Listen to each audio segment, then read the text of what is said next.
What's up guys, welcome back to another video on the channel. Today I'm going to be showing you all the equipment in my home studio setup that I not only do for YouTube videos but a lot of my freelance work as well, and I'm going to be recommending you some equipment that maybe you can buy for your studio, which I would consider is for the low to medium budget producer. So first off, let's start with the monitors. I am using YAMAHA HS5s. I got these for £250 each with some acoustic foam and stands, which was a really good deal at the time. These speakers are absolutely incredible for mixing, very mid-heavy speakers, but I find that is really good when it comes to mixing because sometimes it can be really hard to get that mid-balance in a mix. There's always a saying with these speakers as well, if you get your mixes sounding great on these, it's going to sound great on everything. But I swear by these. I had Yamaha HS8s before, which cost considerably more, but I'm down to HS5s because I moved house and I needed something a little bit smaller, so I didn't wake up the neighbors upstairs. Just very quickly as well, I'm going to leave the link below for every single product that I'm talking about, so if you want to go check them out after the video, if you're interested in purchasing them,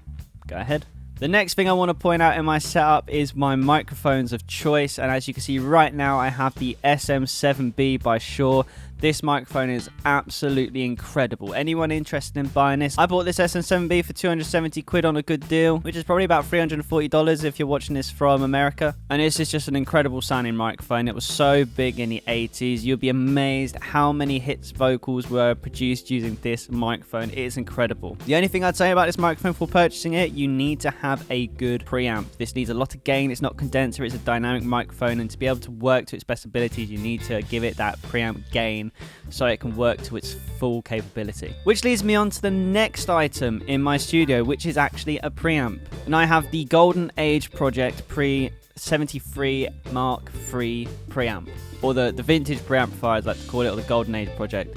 I picked this up earlier this year from Anderton's for 258 quid, and this is one of the best purchases I've ever made. This is an absolutely incredible preamp, not only because it makes this microphone sound absolutely amazing because it gives it the preamp that it needs, it also has incredible gain saturation. It's got a really good vintage analog sound, which makes the vocals sound like they've been absolutely squashed through a tube. It's nice how it has a few pads on it for two different types of high pass filters and also a low pass filter as well. And all in all, I've been using it now again for about 3 months, and this is absolutely solid. And again, this is fixing the whole thing that please get a decent preamp if you're going to be buying the SHURE SM7B microphone. The next thing I want to point out is the headphones that I use. These are DT990 edition headphones. These are the 600 ohms one. You need a really decent interface again to be able to use these properly to their full capability, but these are absolutely incredible headphones. I've been using these now for 4 years. I do a lot of my mixing in them. They're open back as well, which even though that means there's a lot of bleed on the outside, it sort of helps. Gives you a really true flat sound, and these are really, really flat sounding headphones, and I really recommend these. You can also get the DT770s as well. I have tried them and they're equally as good. For £169, I don't feel like you're going to get a better headphone for that price range. The next thing in my studio that I want to talk about is my keyboard, my MIDI keyboard that I use for programming in. It is the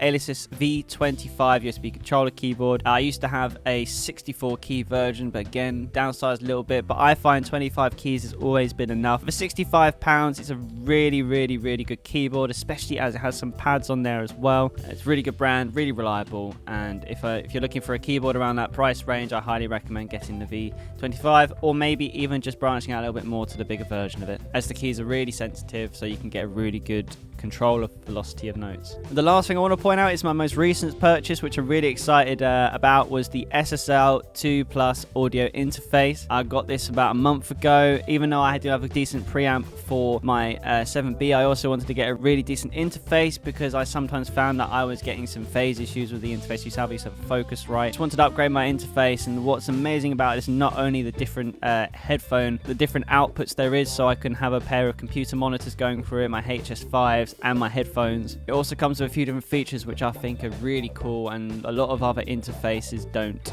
do. It's going to set you off about £220. This is from GAC that I have bought this from. And the coolest thing I think about this interface is the 4K button it's got, which is SSL's version of adding that good vintage analog sound to it, a bit of saturation, almost like it's a tube emulator. And I do think it's really good, and it does add something to the vocal. Sometimes I found myself applying the 4K as well as the preamp as well, and my god, sometimes the vocal purple sound absolutely incredible. But it's a combination of the three things. And the last thing in my setup, obviously, is probably the most expensive thing of the lot, and that is my Mac. I have a 2019 MacBook Pro, and the software that I run and always work through is Logic Pro X. Logic Pro X nowadays, it's going to set you up about 150 quid, but my god, this is my DAW choice. I've used Pro Tools, Logic, Ableton, Cubase, Reason, Studio One. I always find myself coming back to Logic, and again, for the past 7 years now, that's what I've been using, not only because of its simplicity of use, but I also feel as well that it is just the really good DAW for songwriting as well and producing.